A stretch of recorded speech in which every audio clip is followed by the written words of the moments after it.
The Monaco Grand Prix came and actually ended up giving fans a little bit of relief because, truth be told, we were expecting a triple header. Unfortunately, due to what's been happening in Italy and the Emilia-Romagna region, didn't end up getting the Emilia-Romagna Grand Prix. We hope everyone there is safe and the things are getting better. But unfortunately, there were two things that raised the pride of us. One, a prospect of a triple header. The other was to get to see at long last the big upgrade package that one Mercedes team had actually brought, and it was supposed to be tried out at Emilia Romagna. They ended up trying it out at Monaco instead, which, as we know, can be a bit problematic. Yeah. I mean, look, Mercedes is really, now it seems like it's very clear that Mercedes is jealous of RB and its success and the domination. I mean, we were expecting these upgrades at Baku and then... Emilia Romagna was the main place. Yeah. It wasn't at Baku, it was only at Imola. Yeah. And then that ended up getting postponed. Oh wait, no. China got cancelled. Yeah, China got cancelled, then we had Baku. Emilia Romagna get cancelled as well. And remember with Baku there was a 4-week gap. That was terrible. Right. So that didn't happen, of course. But I mean, what didn't happen? The upgrades. Yeah, the upgrades were, of course, it got delayed multiple times. We finally get to see it. But at Monaco, that's a track which is never great for upgrades. Yeah, I mean, of course, Monaco is just like going in a straight line one after the other because there's really no place for, overtaking. Yeah. So I don't think that's the best place for you to test out anything that you're going to, upgrade. But then we've seen the free practice today and we were having this conversation. Exactly. That the free practice today looks much better than what we had at Monaco. And of course, I think this is the perfect opportunity for Mercedes to kind of, grab that Red Bull demon by the horns. By the horns, really, if not the throat. Yeah. But yeah, actually, see, Spain is a much better place to test them out for one simple reason. One, it's a more conventional circuit, A. B, Spain is that one circuit, the Circuit de Catalunya, where more often than not, teams used to be having testing. Yeah. So it's one track that most teams are familiar with, and it's one track because it has variety in terms of the layout. You have slow corners, medium corners, you have some nice straights as well. It's a good place to get a grasp of where it is your car is at. But obviously, speaking with the limited sample size we got, I mean, let's go with you first. What you saw or what you saw in that car, if there was anything different. Because again, the feedback from the drivers was cautiously optimistic. But we viewing it sometimes can get a very different outlook. So what was it that you saw initially that you're like, okay, this looks different or not really? It's still more of the same for them in terms of struggles. I mean, you can't really trust Mercedes drivers to give out the truth because we've seen it happen. Lewis all the time used to say, "Oh, my rears are wearing out. My tires are done. My tires are done." But then he'd go again like 10 laps after that. And certain fastest laps, might Yeah, of course. So I don't think that's really something. It could be like a deceiving factor for RB, because everyone can hear those radio chats, and maybe it could be to deceive RCB again, not RCB. Red Bull, yes. So no, I did not see anything. There were no upgradations as such. As far as the performance, as far as the performance, exactly. Yeah, because those new side pods are pretty pronounced. Yeah. If you look at him, it's like, oh my god, this is a different car altogether. Although, again, if you're watching this and you're saying, is it really a different car? No.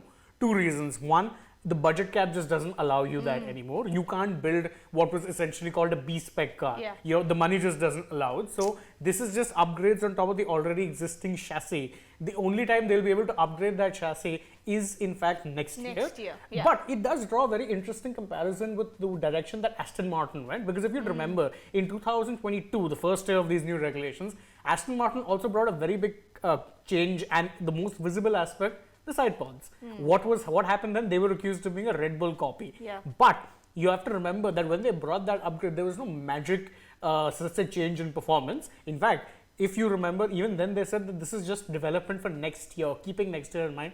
And that's exactly what the Mercedes guys are saying as well. Toto Wolff said as much. He said, there's no silver bullets in our sport. You just have to work in and around it. Sometimes it takes time. So I think even they are looking at it as a long-term thing rather than just it being something that will get them into contention immediately. That's not happening. Yeah, I mean, this is something that's happened before. Remember in 2020, 2021, when Mercedes domination was at its peak, and they had that brake thing. I don't remember the exact name of that part, but it was related to the brake. And everyone was trying to copy it, and it was all around the grid. I mean, you'd see someone like Sebastian Vettel, coming in and looking at Yeah, those brakes, behind the tires. And I think that's something similar that's been going on in F1 when a certain team is dominating, you kind of want to replicate what they're doing. Exactly. I think that's the thing in F1, because when everyone has the same car, right? Of course, they don't have the same engine. Yeah. But basically, everyone has the same. Yeah, car. I mean, you have the same regulations, yeah, right? and with the new specifications and all of that, everyone's has a pretty similar car. Exactly. So there's really not a lot you can do with it. In so fact, when someone is doing something right, you kind of want to go that direction, and you want to replicate that. In fact, the interesting point you mentioned this part about everyone going in a similar direction, because the two teams who went in radically different directions from Red Bull were Mercedes and Ferrari. The two teams expected to challenge them, and now both of them are switching towards going towards the Red Bull-esque concept. We've seen the new Ferrari upgrades, brake cover at Spain. It's gone in the same direction. At Monaco, we saw it with the Mercedes as well, same direction. So it is coming back down to which style or which concept is bringing you the best. But one thing that's always worth noting is that with these new cars, it's not so much what you see on the outside, but what's underneath the car, the underfloor. And I know we're getting a little technical here, but everyone got a very good look at that underfloor of the Red Bull and the Mercedes. Because two crashes, and because this Monaco is such a narrow little circuit, they're not dragging it to the side. You have to lift it up. Exactly. Yeah. So you're seeing in all of its glory. And by the way, I'm sure all of the Red Bull guys especially would have been hating the fact that has now been made public.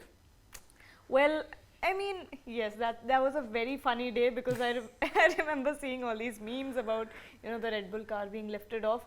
But then also you talked about Ferrari and Mercedes going the other direction. I don't think Ferrari should even be in this debate, because Ferrari is something that has been screwing up its strategy for years now. Exactly. Its design, its strategy, I mean, decisions, everything is going the wrong way. And Ferrari really, last year they said we're really going for 2023 with the new specifications and all. So we're not really focusing on the current season, we're focusing on the next season. And then this year they're saying that they're focusing on next season. So it's just never ending. Yeah, in fact, what's even funnier is they were talking about trying to downplay expectations in 2022 when they actually were off to a fiery start. Yeah. You remember early on, it did seem like Ferrari was the car to beat, especially in qualifying. Yes. And then the taper off was alarming. And what's really worrying now is that, and this is true for both Mercedes and Aston and for Ferrari, but more so for Ferrari for one simple reason: the rise or the sudden rise of Aston Martin. Because now there's a whole new person up there. There's a whole new team who suddenly jumped the let's say the line and are competitive. And the reason, and this is where it comes down to say management of races and management of maximizing potential. With Ferrari, they seem to either go for broke or go for nothing. There's no case of, okay, this is the best car we have. Can we get a third, fourth, or a fifth, sixth and maximize our points? Yeah. With Mercedes, they have been a little more, let's say, pragmatic and said, okay, we know this car isn't doing much. We know we're going to have to bring long-term changes. Till then, let's maximize what points we have. With Ferrari, you don't see that. You saw it with Charles at Miami, where the guy was going for broke, and what happens? He'll again crash. And I'm like, oh God, why? Yeah. And I mean, I slightly disagree with the point you made earlier about Ferrari, having that rise. I think that was purely Charles' brilliance. Genius. Yeah, that was purely Charles' brilliance. And that was kind of ironic, because the way the car is eating into the tires now. Oh, yeah. I think as time went on, it got harder to manage, because it is a good car. It's not a bad car. Yeah. But then again, you really have to look into that problem. But then in the beginning, it was easier to manage, because it wasn't really a problem back then, because it was very new. It was the start of the season. Also, one thing which really changed was that underfloor regulation, Yes. the 15mm rise. I Yeah. think that really exacerbated whatever problems Ferrari had, because prior to that, their biggest problem were two things. One, the engine randomly blowing up. Two, their strategy team randomly blowing up their races. After And I that, think the gearbox as well. yes, and but after that, what was happening was every race they would be complaining about overheating. Every race, and by the way, this year the big complaint with the tires are that they're not heating enough. So if a Ferrari But is it's eating into the tires. exactly, so if a Ferrari is eating into its tires, imagine how bad the car must be. That Yeah. every other car, like again, see Monaco again, not the greatest example, but the pit window for Max Verstappen or anyone starting on the mediums in that race was lap 30 to 35. Verstappen went to lap 50. Wow. Whilst being the car ahead. So not like he was trundling behind anyone. He was ahead trying to keep Alonso at bay. He still went 50 laps. Yeah, exactly. I think Aston Martin, Yeah. like you said, that they had they were flatlined and then they had a rise with The recent regulations, the newer recent car. regulations. Yeah. But I think Aston Martin, since they were introduced, they had a consistent run Exactly. in F1, and I think they were consistently good.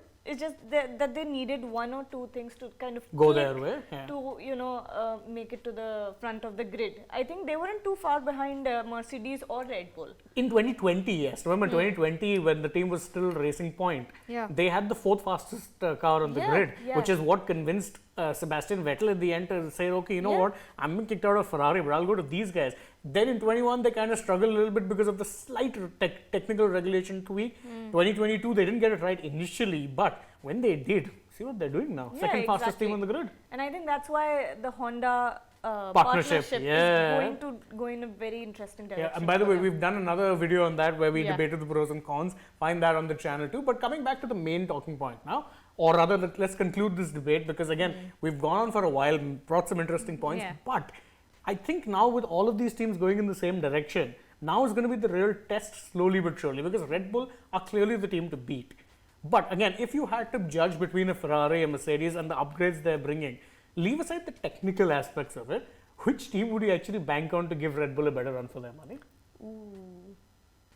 I think Mercedes is out of the race for this season. Yeah. But I'm banking on Aston Martin. No, I'm talking about between these two. Again, I know Okay, Astons between are. just- Yeah, I know the oh. Astons are the second best. If I was saying, Yeah, if no. you have to have any team suddenly have a bit of a revival, I would to It's- also yeah. trust the Mercs because again, I don't care how good a car the Ferraris have, their strategy will always let them down Yeah. without fail. And I feel bad for the drivers because they have two really good drivers. Yeah.